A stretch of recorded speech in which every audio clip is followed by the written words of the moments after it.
2026년 2월 수조 원대 글로벌 자금이 쏟아지는 돈의 수문이 열릴까요? 모건 스탠리 캐피탈 인터내셔널, 즉 MSCI 한국 지수 편입 심사가 다가오면서 시장의 관심이 두 기업에 집중되고 있는데요. 삼성 에피스홀딩스와 ABL 바이오입니다. MSCI는 매년 2월, 5월, 8월, 11월 네 차례 한국 지수 구성 종목을 변경합니다. 시가총액과 유동 시가총액을 고려해 결정하는데 편입되면 글로벌 패시브 자금이 유입되며 해외 투자자들로부터 인정받는 신약 개발 기업으로 평가받게 됩니다. 첫 번째 주목 기업은 삼성 에피스홀딩스입니다. 지난해 11월 삼성 바이오로직스에서 분할된 지 3개월 만에 편입 후보군에 올랐는데요. 분할 이후 패시브 자금이 빠져나가면서 외국인 투자자 비율이 5.97%까지 낮아진 상태입니다. 반대로 편입 시 유입 여력이 크다는 해석도 나옵니다.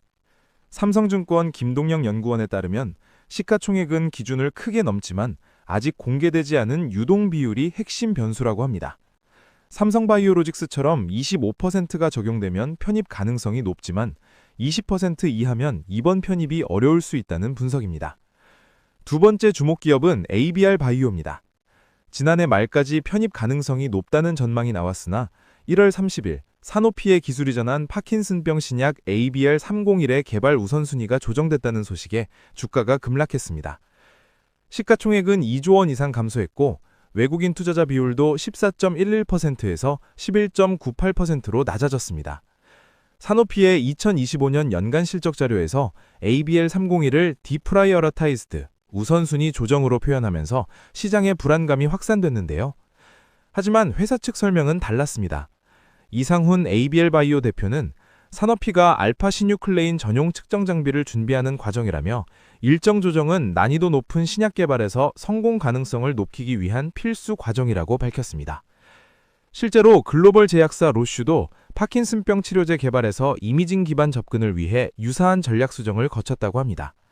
약물 효과를 정밀 측정할 장비가 마련되면 이후 임상 단계가 더 효율적으로 진행될 수 있다는 것이 업계의 해석입니다. ABL 바이오는 즉시 반격에 나섰습니다. 2월 2일 이중항체 항체 약물 접착체 ABL209의 미국 임상 일상 신청을 FDA에 제출했는데요.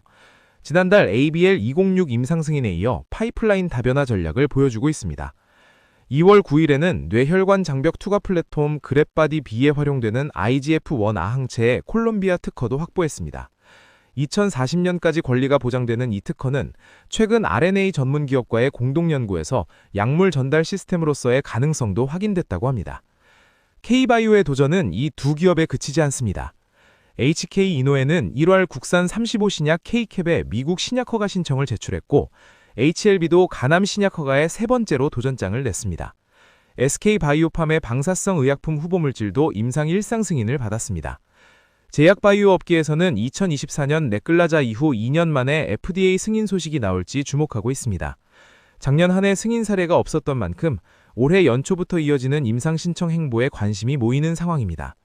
현재 MSCI 한국지수에 편입된 제약바이오 종목은 셀트리온, 삼성바이오로직스, 알테오젠, HLB, 유한한양, SK바이오팜 등 6개입니다. 여기에 새로운 기업이 추가되면 글로벌 자산운용사의 투자 관심도가 높아질 것으로 예상됩니다.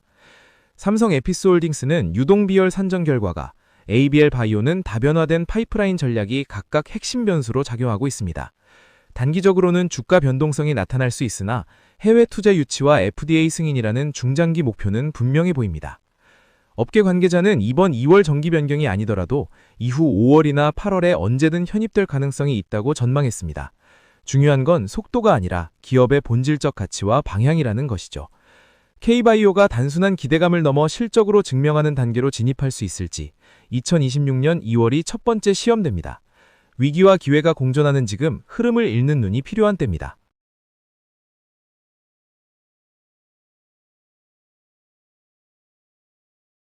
삼성전자 말고 지금 글로벌 투자 지표에 새롭게 이름을 올린 삼성의 또 다른 이름이 있습니다.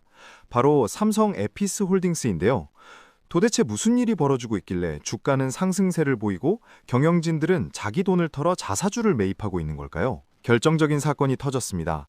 글로벌 투자 지표의 기준이 되는 MSCI 한국 지수에 삼성 에피스 홀딩스가 당당히 이름을 올린 겁니다. 이게 왜 중요할까요? MSCI 지수에 편입되면 이 지수를 추종하는 글로벌 패시브 자금이 지수 추종 원칙에 따라 의무적으로 해당 주식을 매수하게 됩니다. 특히 이번 편입이 주목받는 건 미국에서 시작된 약가 정책 변화와 시기적으로 맞물렸기 때문인데요.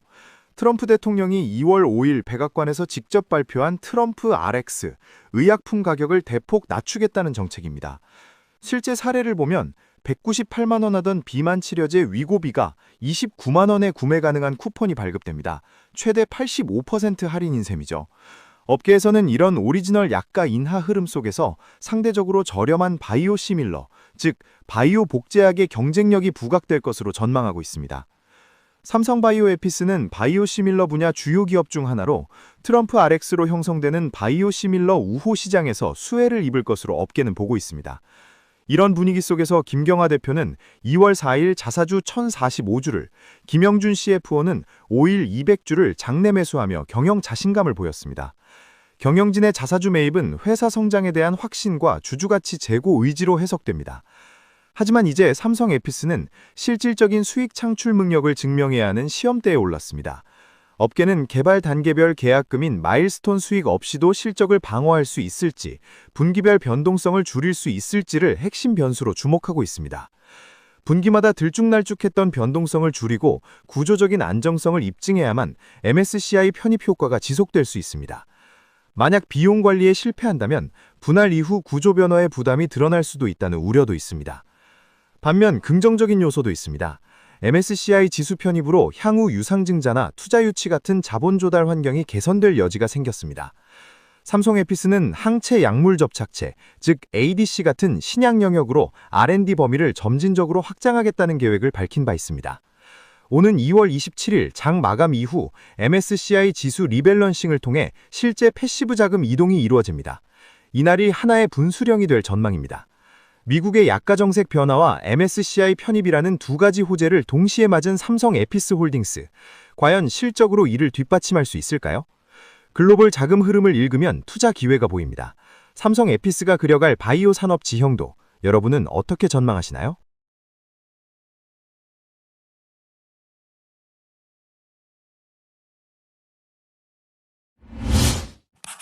바이오 기업은 상장하면 무조건 적자다? 그동안 우리 주식시장엔 이런 공식이 있었습니다. 신약을 개발하려면 천문학적인 연구개발비가 필요하니 흑자는 먼 훗날의 이야기라고만 생각했는데요. 하지만 2026년 이 공식이 깨지고 있습니다. 연구실에서 파이프라인을 키우던 바이오 기업들이 이제는 실제 매출과 영업이익을 내기 시작했습니다.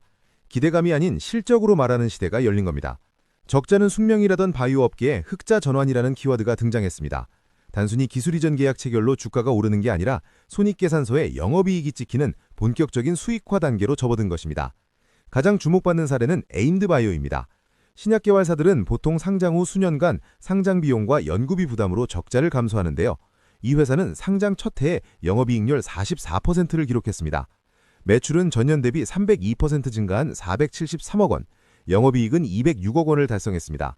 핵심은 독일 베링거 인겔하임과 체결한 1조 4천억 원 규모의 항체 약물 접착체 기술 이전이었습니다. 에임드바이오는 플랫폼 기술을 반복 판매하는 대신 개별 ADC 후보 물질의 가치를 극대화하는 전략을 택했습니다. ADC는 암세포에만 선택적으로 약물을 전달해 부작용을 줄이는 차세대 항암 기술입니다. 특히 이 회사는 삼성 서울병원에서 분사한 신약 개발 기업입니다. 임상 현장의 미충족 수요를 직접 파악하고 환저 유래세포를 활용해 항체를 발굴하는 구조적 강점을 갖췄습니다. 온코닉 테라퓨틱스는 또 다른 방식으로 수익을 창출합니다. 기술 수출뿐 아니라 자체 개발 신약 자쿠보를 직접 시장에 내놓고 판매하기 시작한 것입니다. 위식도 역류질환 치료제인 자쿠보가 시장에 안착하면서 작년 매출 534억 원, 영업이익 126억 원으로 흑자 전환에 성공했습니다. 자체 신약 매출로 확보한 자금을 후속 항암 파이프라인에 재투자하는 선순환 구조가 시작된 겁니다. ABL 바이오 역시 사상 최대 실적을 기록했습니다. 글로벌 제약사 GSGK의 뇌혈관막 장벽 셔틀 플랫폼 그랩바디 B 기술을 이전하면서 받은 계약금이 실적에 반영됐습니다. 매출은 793억 원, 전년 대비 138% 증가했고 적자폭은 32% 축소됐습니다. 특히 4BB 이중항체 기술로 기존 단일항체의 한계를 극복한 연구 성과가 국제학술지 MABS에도 게재됐습니다. 더 주목할 점은 주주 활원 움직임입니다. 알테오젠은 창사 이래 처음으로 200억 원 규모의 현금 배당을 결정했습니다. 바이오벤처가 주주들에게 현금을 돌려주는 시대가 온 것입니다. 알테오젠은 작년 영업이익 1,148억 원을 달성하며 역대 최대 실적을 경신했습니다. 이제 바이오 기업도 연구개발 단계를 넘어 수익을 창출하고 이를 주주와 나누는 성숙한 구조로 진화하고 있습니다. 이런 변화의 핵심은 선순환 구조입니다. 기술 수출과 신약 매출로 확보한 현금이 다시 연구개발에 투입됩니다.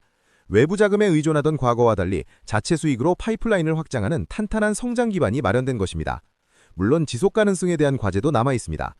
정윤택 제약산업전략연구원장은 기술 수출 계약 시 라이선스를 일괄 이전하는 턴키 방식에 벗어나 글로벌 제약사와 리스크를 분담하고 개발 노하우를 공유하는 협력 모델로 진화해야 한다고 강조합니다. 일회성 계약이 아닌 장기 파트너십 구조로 발전해야 지속 가능한 성장이 가능하다는 지적입니다. K바이오는 이제 기대감이라는 프리미엄을 벗고 실적이라는 본질로 평가받고 있습니다. 기술력으로 글로벌 시장을 문을 연 우리 기업들, 2026년은 한국 바이오 산업이 본격적인 수익화 단계로 진입한 전환점으로 기록될 것입니다. 기술 이전 계약 규모만 보던 시대가 지났습니다. 이제는 그 기술이 실제 매출과 영업이익으로 이어지는지, 그 수익이 다시 연구개발로 선순환되는지를 봐야 할 때입니다.